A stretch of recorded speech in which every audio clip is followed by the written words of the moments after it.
Okay guys, mapagpalang araw po sa ating lahat. Magka-tutorial po tayo. Ang ating topic po ay high fade. Ginamitan po natin ng guard number 2. Ayan po, kasalukuyan po guard number 2.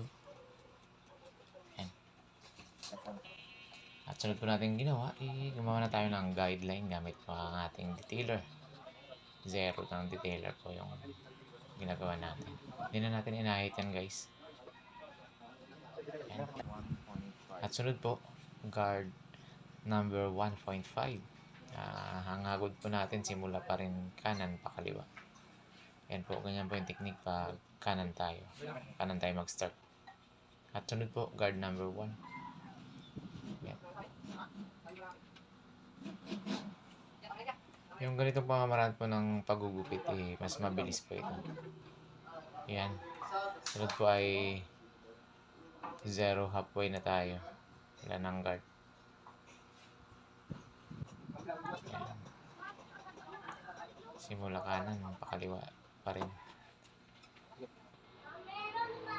At sunod po ay zero close na tayo. Tanggalin na natin yung kantuhan ng ginawa nating guideline kanina gamit ang detailer.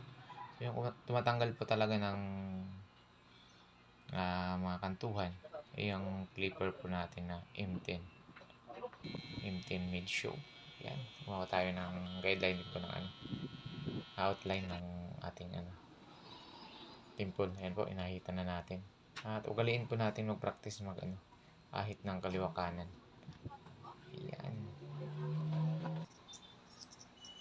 At sunod pong ginawa natin ay gunting-gunting na po tayo sa ibabaw.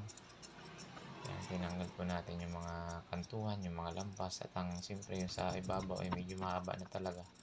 Binawasan natin ng siguro nasa na lang to, 1.5 inch tira sa ibabaw.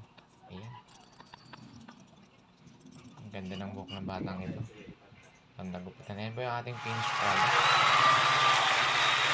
Napaka-crispy. Thank you for watching and thank you and God bless everyone. Wow.